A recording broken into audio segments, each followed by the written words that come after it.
Hi friends, welcome to Pennings kitchen. ఈరోజు వీడియోలో చిన్న టిఫిన్ సెంటర్ వాళ్ళు ప్రిపేర్ చేసే బ్రేక్ఫాస్ట్ చట్నీని ఎలా ప్రిపేర్ చేసుకోవచ్చో చూపించబోతున్నాను.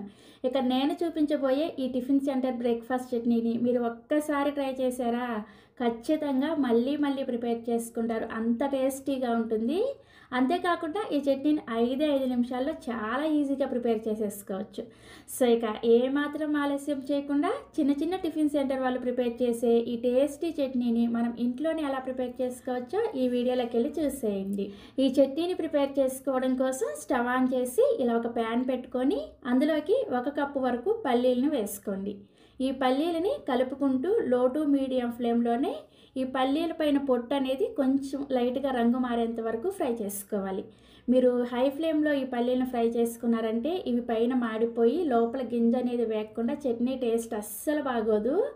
అలాగని మరీ చిన్న మంట మీద పెట్టుకొని వేయించుకున్నారంటే పల్లీలు వేగడానికి కొద్దిగా ఎక్కువ టైం పడుతుంది అనమాట. అందుకని మంటని లో టు మీడియంకి అడ్జస్ట్ చేసుకుంటూ ఈ పల్లీలను ఫ్రై చేసుకోవాలి. ఇక నేను మీకు పల్లీలు వేగిన తర్వాత చూపిస్తున్నాను, చూసారా?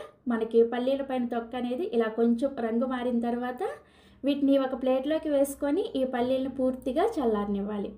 నెక్స్ట్ ఇదే ప్యాన్ని స్టవ్ మీద పెట్టేసుకొని ఇందులోకి 1 టీ స్పూన్ దాకా నూనెను వేసుకొని వేడి చేసుకోండి. నూనె వేడైన తర్వాత ఇందులోనే పొట్టు తీసేసిన ఒక 8 నుంచి 10 వరకు వెల్లుల్లి రెబ్బల్ని వేసుకోండి. నెక్స్ట్ ఇందులోనే 1 రెమ్మ కరివేపాకు, అలాగే 1 టీ స్పూన్ దాకా జీలకర్ర, మీరు తినే కారానికి తగ్గట్టుగా 3 నుంచి 4 వరకు పచ్చిమిర్చిని వేసుకోండి. పచ్చిమిర్చిని ఇలా సగానికి కట్ చేసుకొని వేసుకోండి, అప్పుడు అవి నూనెలో పేలకుండా ఉంటాయి అన్నమాట. అలాగే ఇక్కడ నేను వేసుకున్న పచ్చిమిర్చి అనేది చాలా కారంగా ఉన్నాయన్నమాట, అందుకని కొంచెమే వేసుకున్నాను. మీరు వాడే పచ్చిమిర్చి ఘాటుకు తగ్గట్టుగా పచ్చిమిర్చిని వేసుకోండి. వీటన్నింటిని కూడా కలుపుకుంటూ జస్ట్ 1 నిమిషం పాటు వేయించుకోండి. పచ్చిమిర్చి చూసారా, ఇలా కొంచెం తెల్లగా వచ్చేంత వరకు వేయించుకుంటే సరిపోతుంది. సో పచ్చిమిర్చి ఇలా చక్కగా వేగిన తర్వాత స్టవ్ ఆఫ్ చేసేసి వీటన్నింటిని కూడా పూర్తిగా చల్లారనివ్వాలి. సో మనకి పల్లీలు అలాగే పచ్చిమిర్చి అన్నీ కూడా పూర్తిగా చల్లారిన తర్వాత మిక్సీ జార్లోకి ఫస్ట్ మనం వేయించుకున్న పల్లీలను వేసుకోండి. నెక్స్ట్ ఇందులోనే మనం ఫ్రై చేసుకున్న పచ్చిమిర్చి జీలకర్ర ఇవి ఉన్నాయి కదా, వీటన్నింటిని కూడా వేసుకొని ఇందాక మీరు ఏ కప్పుతో అయితే పల్లీలు వేసుకొని ఫ్రై చేసుకున్నారో అదే కప్పుతోటి 1 కప్పు వరకు చట్నీ పప్పుని వేసుకోండి. వీటినే పుట్నాల పప్పు, వేయించిన శనగపప్పు అని కూడా అంటారు. నెక్స్ట్ ఇందులోనే 1 గుప్పెడు వరకు కొత్తిమీరని కాడలతో సహా వేసుకోండి. కాడలతో సహా వేసుకుంటేనే ఈ చట్నీ టేస్ట్ చాలా బాగుంటుంది.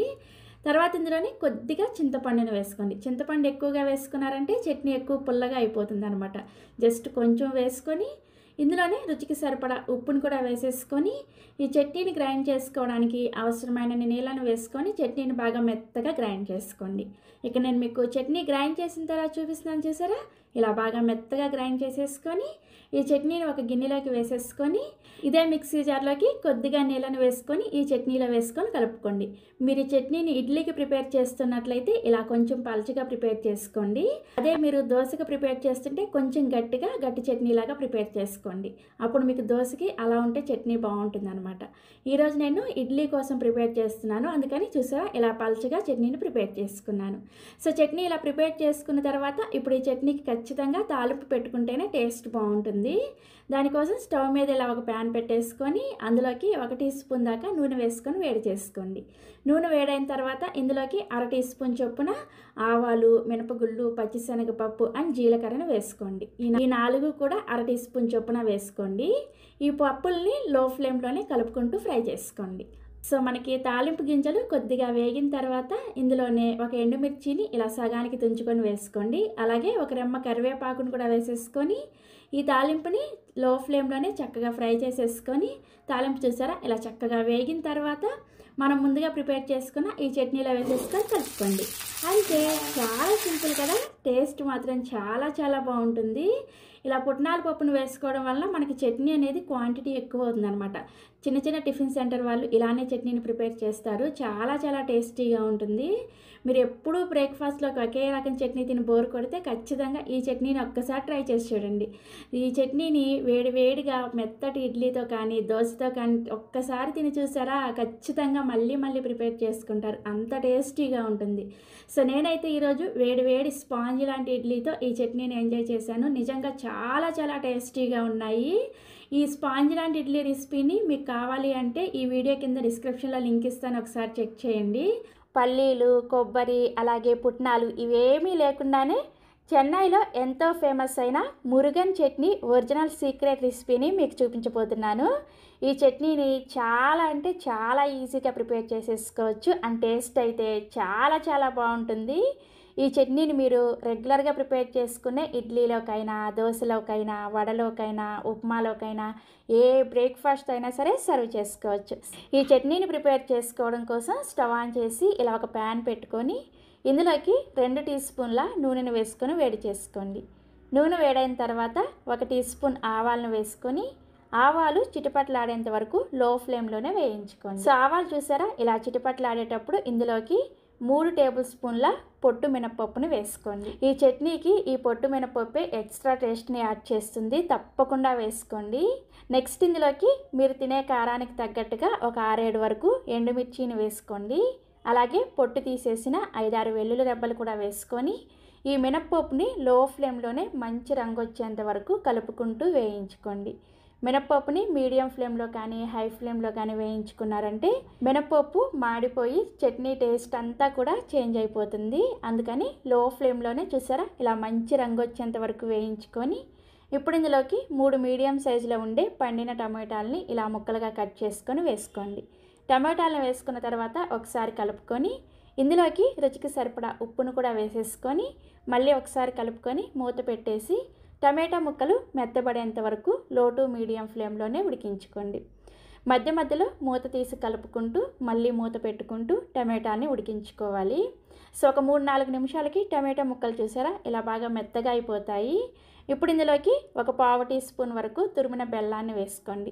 బెల్లాన్ని మరీ ఎక్కువగా వేసుకోవద్దు, అలాగని అస్సలు వేసుకోకుండా కూడా ఉండొద్దు. ఇలా లైట్గా బెల్లం వేసుకుంటేనే మీకు ఆ చట్నీ ఒరిజినల్ టేస్ట్ అనేది వస్తుంది అనమాట. తర్వాత ఇందులోకి పావు టీ స్పూన్ దాకా ఇంగువాని కూడా వేసుకొని ఒకసారి కలుపుకొని స్టవ్ ఆఫ్ చేసేసి ఈ టమాటా మిశ్రమం పూర్తిగా చల్లారేంత వరకు చల్లారబెట్టుకోండి.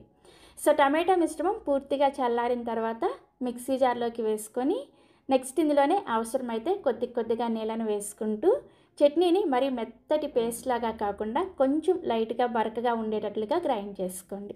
ఇక్కడ నేను మీకు చట్నీని గ్రైండ్ చేసిన తర్వాత చూపిస్తున్నాను చూసారా ఇలా కొంచెం లైట్గా మనకి మినప్పప్పు అనేది చిన్న చిన్న పలుకుల్లాగా కనిపిస్తూ ఉండాలన్నమాట. ఈ విధంగా గ్రైండ్ చేసుకున్న చట్నీని ఒక గిన్నెలోకి వేసుకోండి.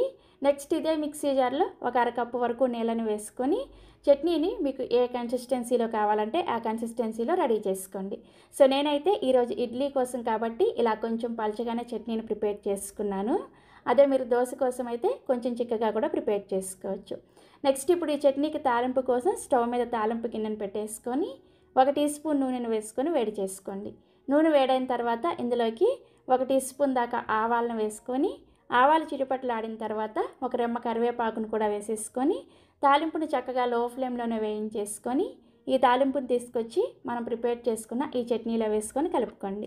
ఈ చట్నీ కోసం పెట్టే తాలింపులు మినపప్పు, పచ్చిశనగపప్పు, అలాగే జీలకర్ర ఇవేమీ వేసుకోరు, ఓన్లీ ఆవాలు మాత్రమే వేసుకొని ఈ తాలింపును ప్రిపేర్ చేసుకోవాలి.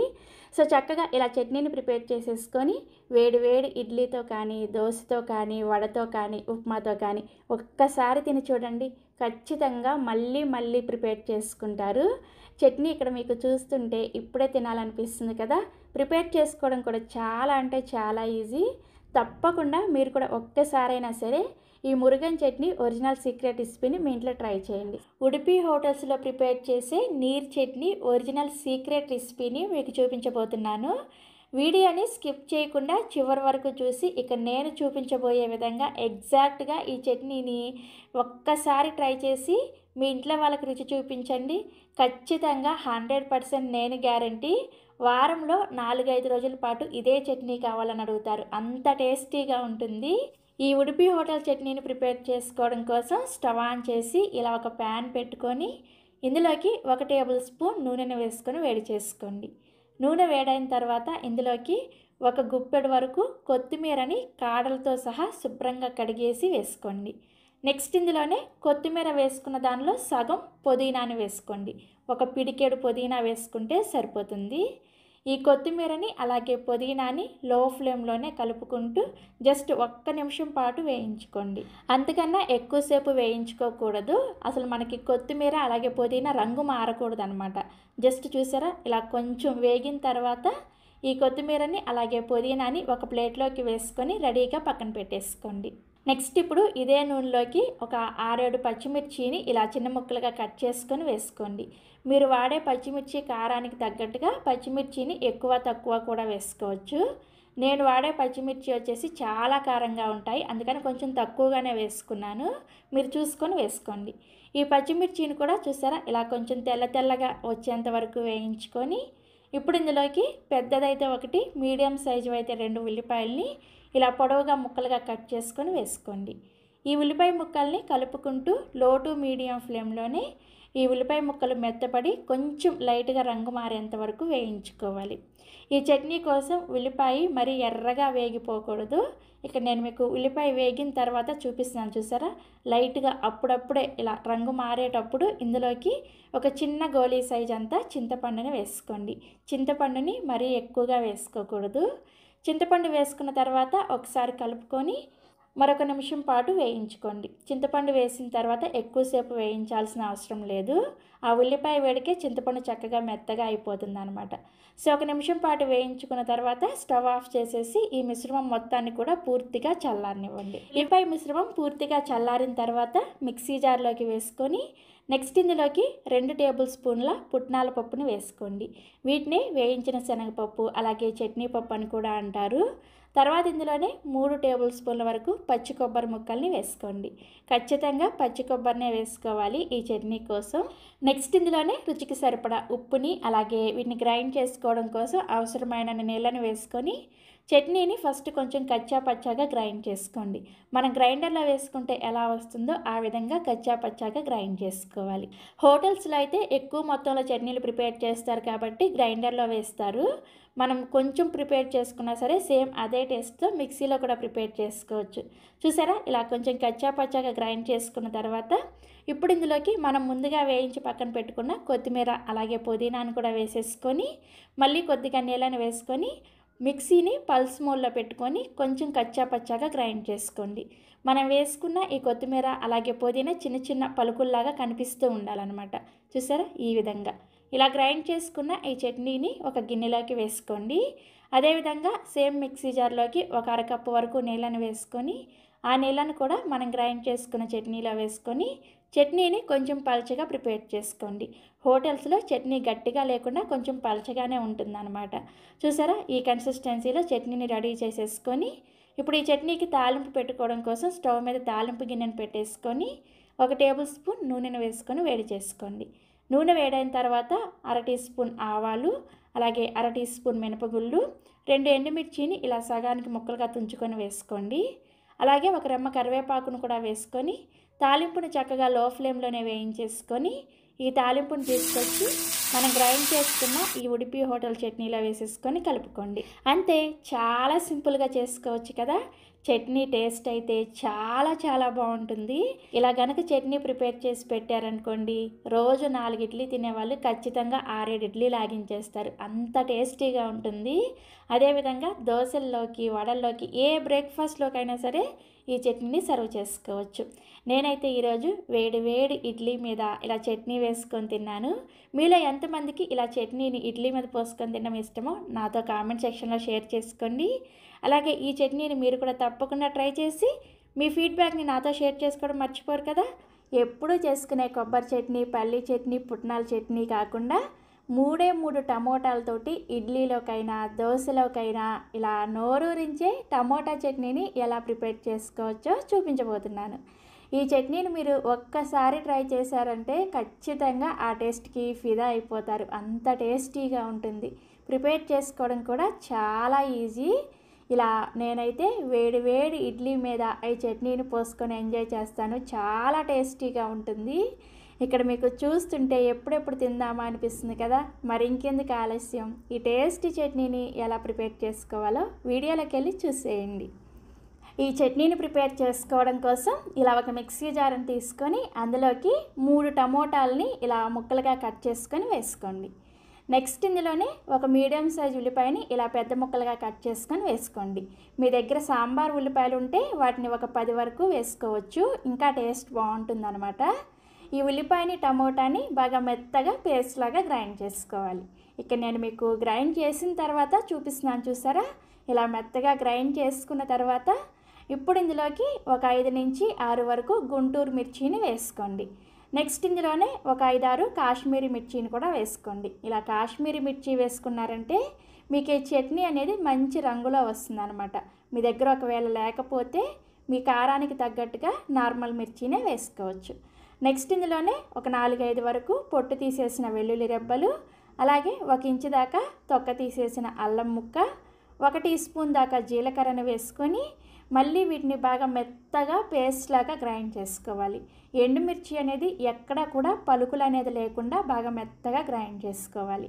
ఇక్కడ నేను మీకు గ్రైండ్ చేశాక చూపిస్తున్నాను, చూసారా? అస్సలు చుక్క నీళ్ళు కూడా వేసుకోకుండా దీన్ని ఈ విధంగా గ్రైండ్ చేసుకోవాలన్నమాట. నెక్స్ట్ ఇప్పుడు స్టవ్ ఆన్ చేసి ఇలా ఒక కడాయిని పెట్టుకొని అందులోకి 2 టేబుల్ స్పూన్ల దాకా నూనె వేసుకొని వేడి చేసుకోండి. నూనె వేడైన తర్వాత ఇందులోకి 1 టీ స్పూన్ దాకా ఆవాలు, అలాగే ఒక రెమ్మ కరివేపాకును కూడా వేసుకొని ఈ ఆవాలు చిటపటలాడేంత వరకు లో ఫ్లేమ్లోనే వేయించుకోండి. మనకి ఆవాలు చిటపటలాడేటప్పుడు ఇందులోకి 1 టేబుల్ స్పూన్ దాకా శనగపిండిని వేసుకోండి. ఇలా శనగపిండిని వేసుకోవడం వల్ల చట్నీ మనకి బాగా చిక్కగా వస్తుందన్నమాట. శనగపిండి వేసుకోకపోతే ఈ చట్నీ సాంబార్ లాగా పల్చగా ఉంటుంది. అందుకని ఇలా శనగపిండిని 1 టేబుల్ స్పూన్ వేసుకొని ఈ శనగపిండిని ఈ తాలింపులోని జస్ట్ ఒక్క 30 సెకండ్ల పాటు వేయించుకోండి, సరిపోతుంది. మీరు ఈ శనగపిండిని మార్చేశారంటే చట్నీ టేస్ట్ అంతా కూడా మారిపోతుంది అనమాట. జస్ట్ ఒక 30 సెకండ్లు వేయించుకుంటే చాలు. శనగపిండి చూసారా ఇలా కొంచెం రంగు మారుతూ ఉంటుంది. ఇప్పుడు ఇందులోకి మనం ముందుగా గ్రైండ్ చేసుకున్న ఈ పేస్ట్ అంతా కూడా వేసేసుకొని ఒకసారి కలుపుకొని ఈ టమోటా ఉల్లిపాయ పేస్ట్ అనేది పచ్చివాసన పోయి నూనె కొద్దిగా పైకి తేలేంత వరకు మీడియం ఫ్లేమ్లోనే ఉడికించుకోవాలి. ఒక 3-4 నిమిషాల పాటు ఉడికించుకుంటే సరిపోతుంది. సో నేను ఇక్కడ ఒక 4 నిమిషాల పాటు ఈ టమోటా పేస్ట్ని ఉడికించిన తర్వాత మీకు చూపిస్తున్నాను, చూసారా? కన్సిస్టెన్సీ అనేది మనకి ఇలా కొంచెం దగ్గరగా అవుతుందన్నమాట. ఇప్పుడు ఇందులోకి 1 గ్లాసు నుంచి 1.5 గ్లాసుల వరకు నీళ్ళని పోసుకొని ఒకసారి కలుపుకొని ఇందులోకి మీ రుచికి సరిపడా ఉప్పుని వేసుకోండి. అలాగే ఈ పులుపు ఉప్పు బ్యాలెన్స్ అవ్వడం కోసం ఇందులోకి 1 టీ స్పూన్ దాకా బెల్లాన్ని కూడా వేసుకొని మళ్ళీ ఒకసారి కలుపుకొని ఈ చట్నీని 4-5 నిమిషాల పాటు మీడియం టు హై ఫ్లేమ్లో ఉడికించుకోండి. అప్పుడు మనకి చట్నీ అనేది శనగపిండి వేసినందువల్ల చిక్కగా అవుతుందన్నమాట. సో నేను ఇక్కడ ఒక 5 నిమిషాల పాటు మీడియం ఫ్లేమ్లో ఉడికించిన తర్వాత మీకు చూపిస్తున్నాను, చూసారా? చట్నీ కన్సిస్టెన్సీ అనేది ఈ విధంగా కొంచెం చిక్కగా ఉండాలి. ఇది చల్లారే కొద్దీ ఇంకొంచెం చిక్కబడుతుంది అనమాట. సో ఇలా ఉడికించుకున్న ఈ చట్నీని స్టవ్ ఆఫ్ చేసేసి కొంచెం చల్లారిన తర్వాత సర్వ్ చేసుకోండి. ఇలా చిక్కగా అవుతుంది. నేనైతే ఈరోజు వేడి వేడి ఇడ్లీ మీద ఇలా చట్నీని వేసుకొని ఈ ఇడ్లీని ఎంజాయ్ చేశాను. మీలో ఎంతమందికి ఇలా చట్నీ మీద ఇడ్లీ వేసుకొని తినడం ఇష్టమో కామెంట్ చేయండి. నేనైతే ఇడ్లీ చేసినప్పుడు చట్నీని ఇడ్లీతో నంచుకోకుండా ఇలా ఇడ్లీ మీద పోసుకొని తింటాను. నాకు చాలా చాలా ఇష్టం. అలాగే ఈ చట్నీని ఇలా ఇడ్లీలోకే కాకుండా దోశలో కూడా చాలా చాలా బాగుంటుంది. సో తప్పకుండా ట్రై చేస్తారు కదా. ట్రై చేసి మీ ఫీడ్బ్యాక్ నాతో షేర్ చేసుకోవడం మర్చిపోరు కదా. మరిన్ని ఎమ్మీ అండ్ టేస్టీ రెసిపీస్ కోసం వెంటనే పెండెమ్స్ కిచెన్ని సబ్స్క్రైబ్ చేసుకోండి.